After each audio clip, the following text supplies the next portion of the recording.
Okay, today is April the 6th, 2021. This is the Weather and Climate course, Geography 3500.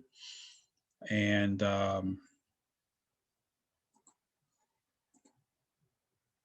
so just a few housekeeping notes before we get started into the course materials.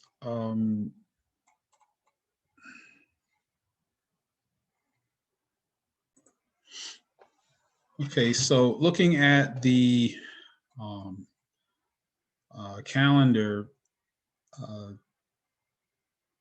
the assignment due today is prevailing winds, topographical release, and precipitation.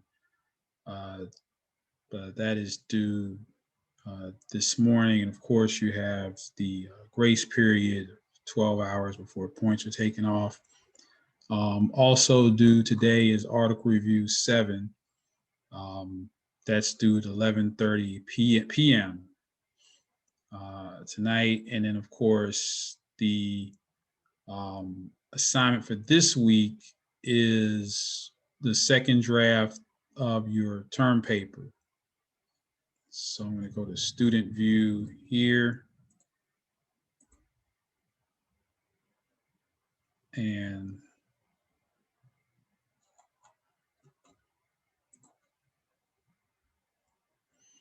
so for your second draft, I expect to see your climate graph, or in this case, with your methodology for producing the climate graph in Excel.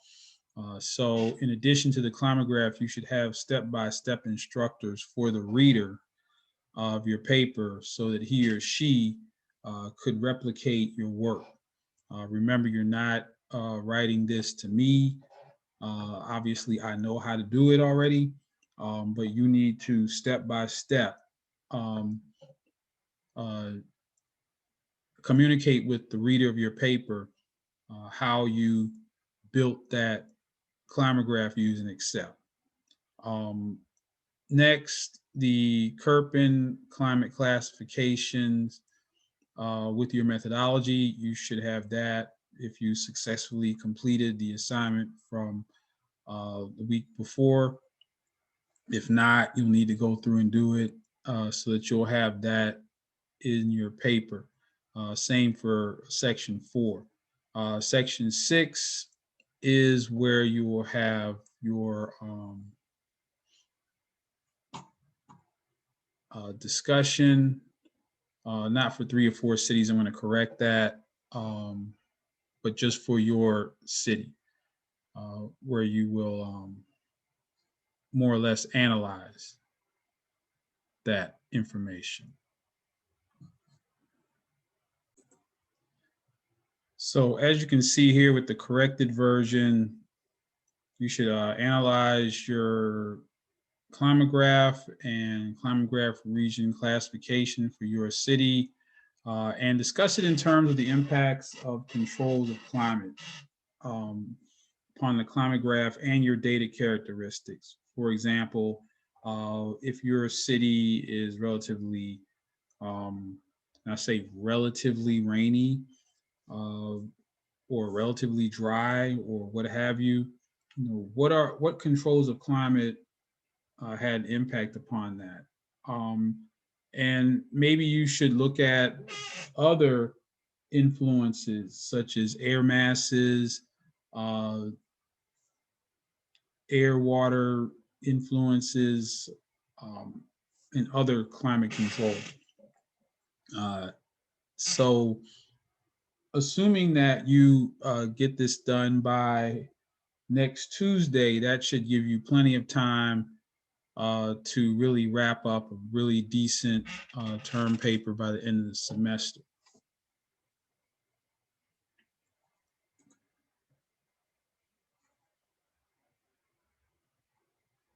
Also, you should notice one other thing. You should notice also that Article Review 8 is due next Tuesday. So there are only a couple more of these article reviews left. I noticed that some of you have stepped up um, getting those done. That is a article reviews. It's not a part of your grade you want to not have. It's essentially a fifth of your grade. So you can only imagine what's going to happen if you don't do the article reviews. Um, so at least try to start doing those.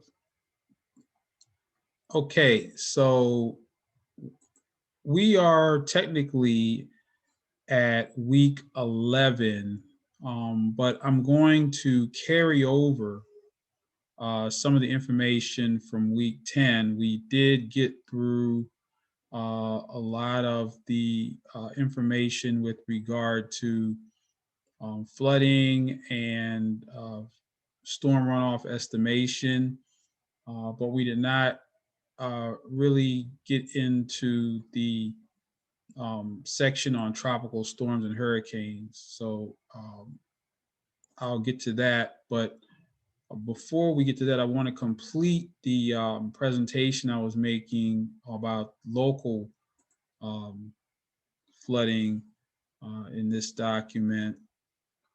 And so I'm going to complete that first, and then we will get into the hurricanes and tropical storms section, and then that will wrap it up for today.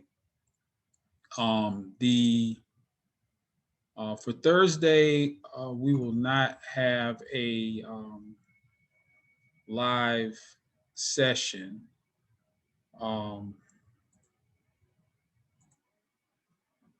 On Thursday, we will. I'm going to record a session for Thursday, and it will focus upon climate justice issues. Okay, so last week we took a look at a local project that I worked on involving some high school students, and I shared with you how those students, in response to learning that our local Red Cross did not have maps of their shelters, Tennessee State University students enrolled in this class, Geography 3500, and in my urban geography class, worked with students at Pearl-Cohn High School and went through training using the Teaching the Levees curriculum and using this online GIS training platform. And they eventually were able to create maps of Nashville's Red Cross shelters. And the students, the ninth graders, discovered that there were very few shelters in the underserved 37208 zip code area. And so they, in fact, the students, the ninth graders, received commendations for that work. And they these students moved on and matriculated to college, and one of them, the young man on the left, actually wound up at Tennessee State University. And then the Red Cross subsequently went to work teaming up with the National Baptist Convention to site and create Red Cross shelters throughout the area of Nashville that was underserved.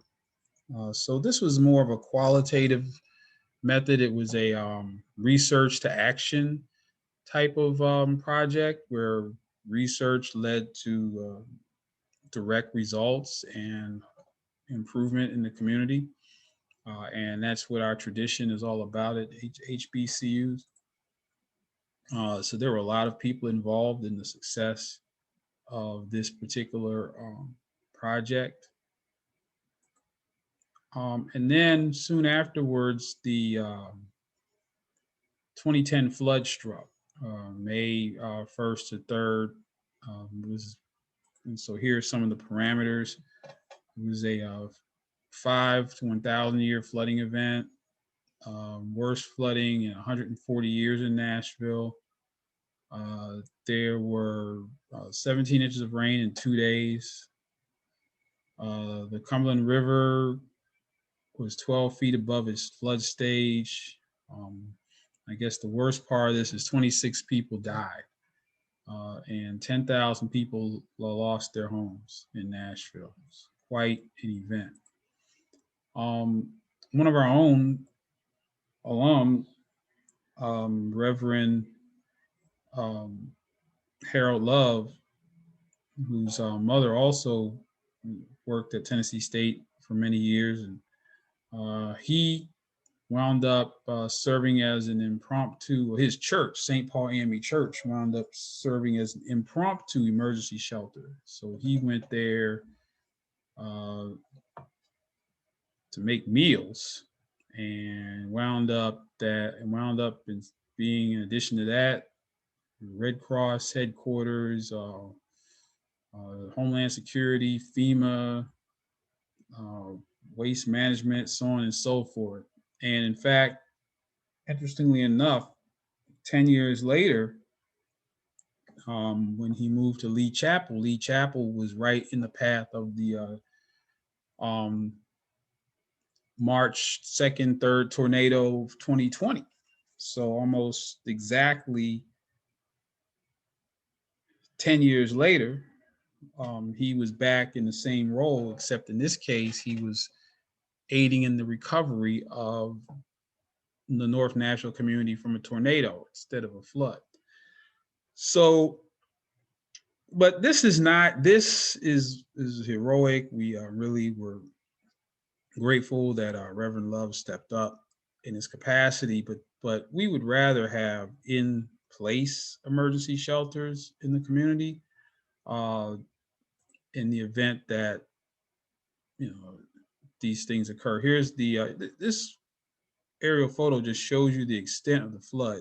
If you notice here in the middle of the picture is the normal channel for the Cumberland River, and all this area out to the right and left that is the same color as the river is the extent of the flood, which takes us back to the schematic I was showing you earlier about how a certain input of precipitation will result in a river rising to a given elevation. So this was really, for our region, unprecedented. There were places that flooded that had never flooded within anybody's recent memory. Again, this was deemed to be the worst flooding in Nashville in 140 years. And so there was really, this was not something you could necessarily plan for, so to speak.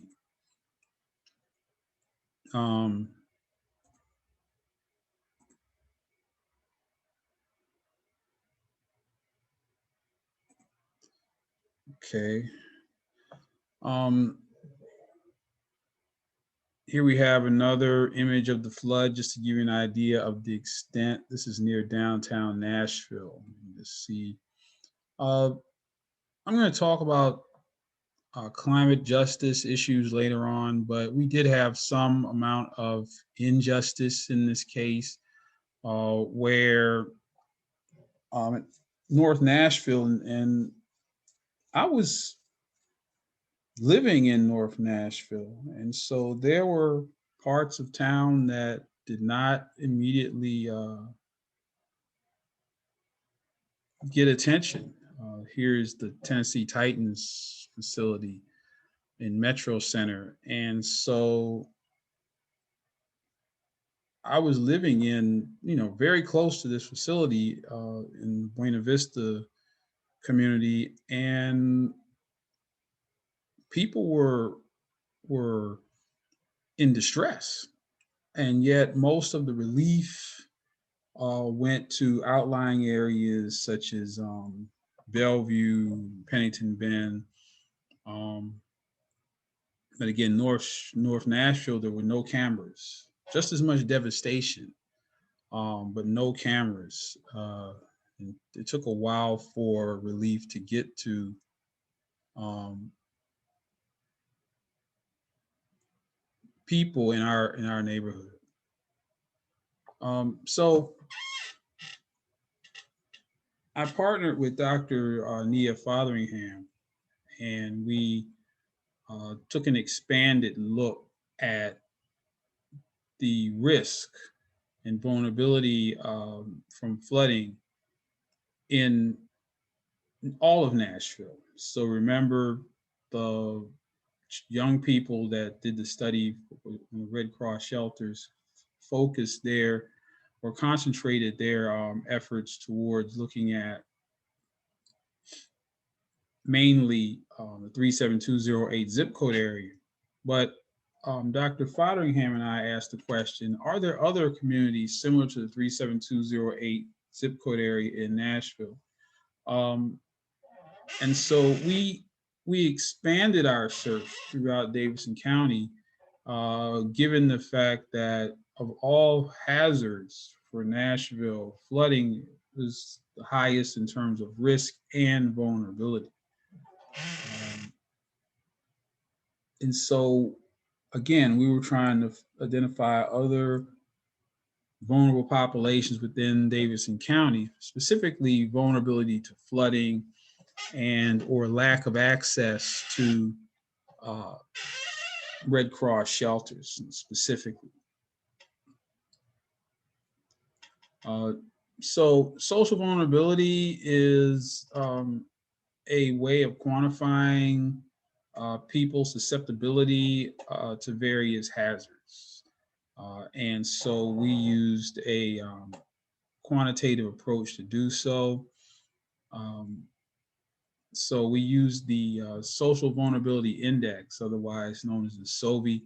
The Social Vulnerability Index um, um, is a quantitative method that applies specific index scores for census tracts. So in this case, we're now using census tracts as our target level of geography because census tracts are smaller. Census tracts can have somewhere between 1 to 3,000 people, roughly. And they're smaller in size. Zip code areas can be very large, especially when we get out into rural areas. And so we can, so we use the tract level um, and assign index scores to each census tract in Nashville through an iterative process that I'm going to show you. The social vulnerability process was developed by a geographer, Dr. Susan Cutter at the University of South Carolina, and it's since been adapted widely by many, many other entities, governments, even the federal government has its own, specifically the Centers for Disease Control has its own social vulnerability index that is applied widely. So we use ArcGIS in order to connect the or designate the scores for the census tracts and then place them onto a map. And so here is the first map that was created with vulnerability being higher, dark green areas. These are social demographic vulnerabilities. Here are wealth factors. Now notice that in terms of wealth, the South Nashville is the wealthy section of Nashville. That's Green Hills, Oak Hill, and so on and so forth. But one of the things that we have to be careful with in terms of some of these variables is some of them can conflict. So for example, wealthier people are presumably less vulnerable, but then wealthier people are also tend to be older.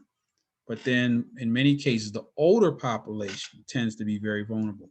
if you notice in this last flood that occurred about a week ago here in Nashville, that I think all four of the people who lost their lives were senior citizens.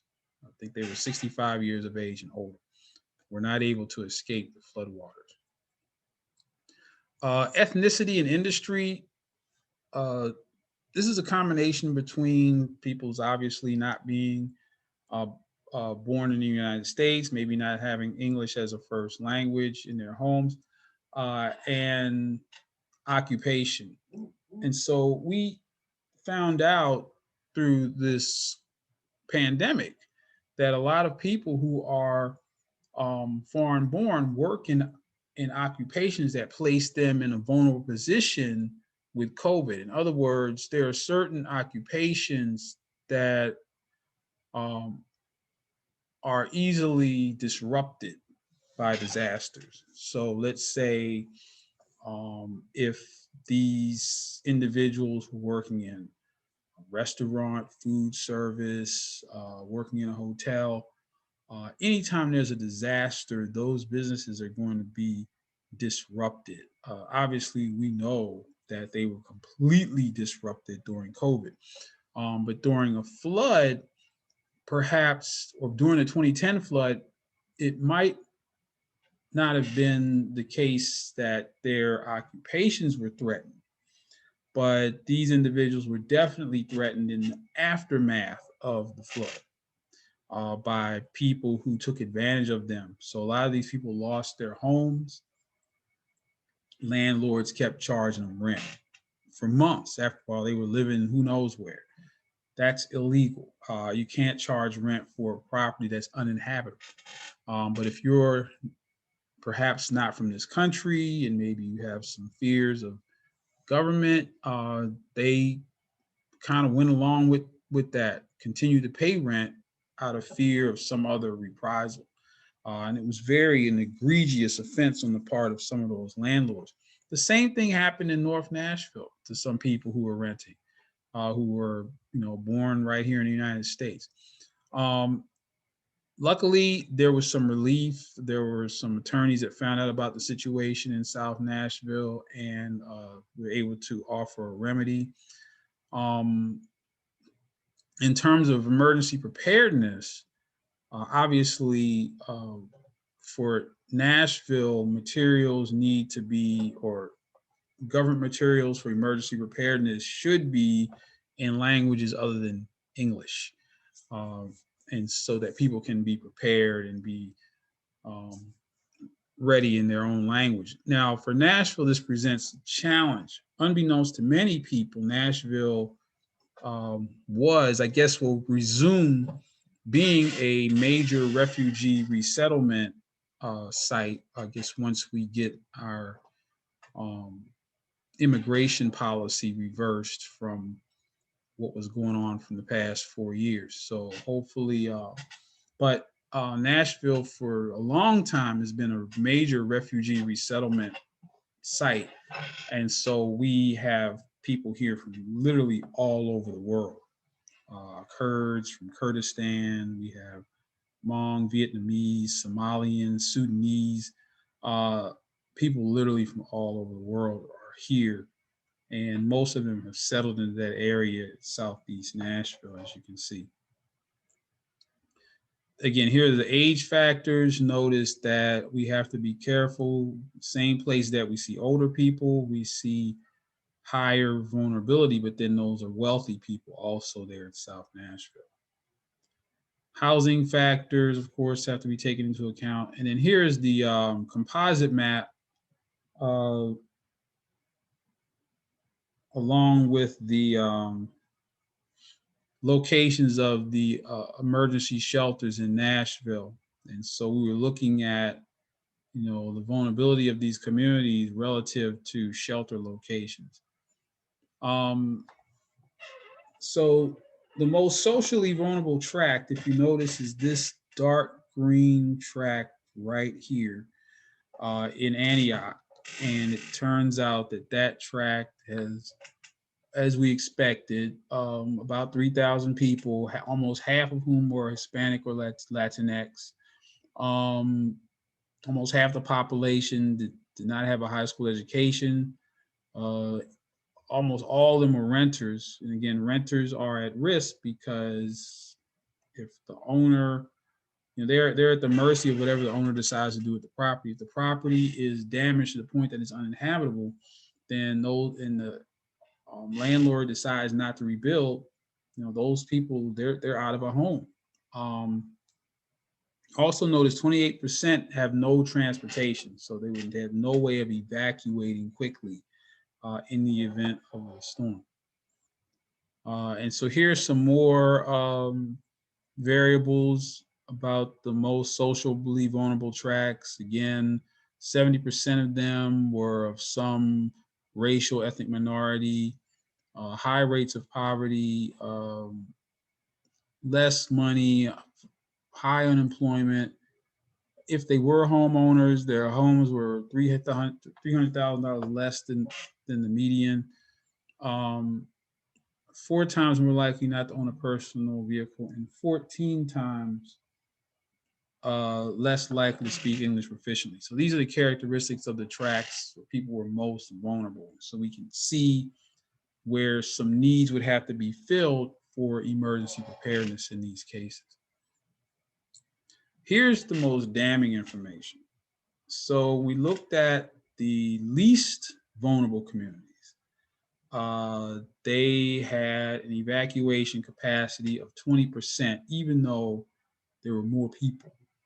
Okay, they could hold 20% of the population in the shelters that were available to those who were the most mobile, the wealthiest, or what have you. In the most socially vulnerable communities, they only had 1/3 of 1% capacity. They could hold almost nobody. And this is exactly what we saw in the 37208 zip code area earlier, except this is looking at it on a much broader scale. We also looked at the inundation area of the 2010 flood and found that the most socially vulnerable communities were more likely to be in the path of the flood, and then the most vulnerable tract was very close to flood layer, but was farther away from the nearest shelter than they were from the flood layer. So they probably weren't able to even get to the shelter in the event of a flood. But of course, this flood was of unprecedented magnitude. But yet and still, it gives us something to think about. We actually, Dr. Fotheringham and I actually presented this information to local authorities, made them aware of the situation, and they did hear our recommendations and took them to heart to some degree. We did see some improvements. There were some flood insurance workshops for residents, and some other things that were done in the aftermath of the flood. Some people were bought out of their properties so that they wouldn't have to go through rebuilding, or maybe they weren't insured. And so Nashville created this NERV online. I think it's still there. It's a GIS-based platform for emergency response. I'm pretty sure now it's in the form of a mobile app. So here's the original NERV that, like I said, this was 10 years ago. I'm sure that this is part of a mobile application now.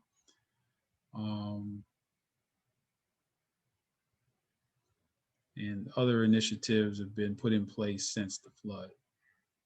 So that presentation hopefully gives you an idea of where we are in terms of emergency preparedness here locally in the aftermath of the 2010 flood. There were many lessons learned that were applied during the tornado. Even though they weren't the same kind of weather hazard, some of the same problems existed in terms of inequity in response and inequity in terms of resource distribution. That did not happen in the aftermath of the tornado. And just here's another story to go along with the 2010 flood. A really good news article that I scanned that speaks to the struggle that the Army Corps of Engineers had in forecasting the flood in terms of the time of its peak and extent of the flooding. And that is because the Cumberland River really is not a river, so to speak. It's really a lake that is controlled as part of the Tennessee Valley Authority system. And that complicates things because we have, ordinarily, this would just be a river. And the Army Corps of Engineers is the federal agency that maintains rivers mostly. But because these rivers are maintained and controlled by dams maintained by the Tennessee Valley Authority, that adds another element into the control and management of the river with regard to its flooding. And so you can see the yellow areas are where the river crested. Luckily, Tennessee State University is mostly on a hill, but we did, again, lose a lot of buildings on the farm 10 years ago. And they, of course, were damaged again by the tornado last year. But in general, as you can see, there were areas that are maintained by the Army Corps of Engineers and, of course, the Tennessee Valley Authority. And then we had the National Weather Service. So among those three agency organizations, the public gets information about flood crest, rainfall amounts, so on and so forth. But the communication network amongst the three agencies was damaged. I believe in here somewhere it says that the AT&T substation was damaged, and so the three agencies weren't able to coordinate and communicate, and so you can see where the breakdown occurred and people were caught off guard. Like I said, the forecast was for 2 to 4 inches of rain, and they got 17 inches. So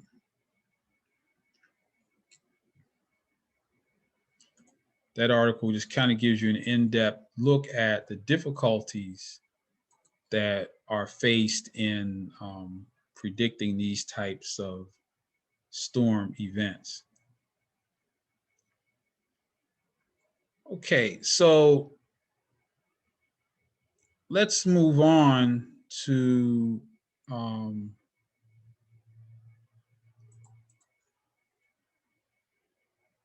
well, what I'm going to do is I'm going to stop here. And I'm going to later on record the lecture over hurricanes and tropical storms. I think that this is a good stopping point. I do want to make note of the fact that, again, you have the second draft of your term paper due next Tuesday. There will not be a live meeting this Thursday. I will record the hurricanes and tropical storms lecture and post it in time for Thursday. In the meantime, your assignments are Article Review 8 and the second draft of the term paper. Next week, we will probably focus upon climate change and climate justice issues.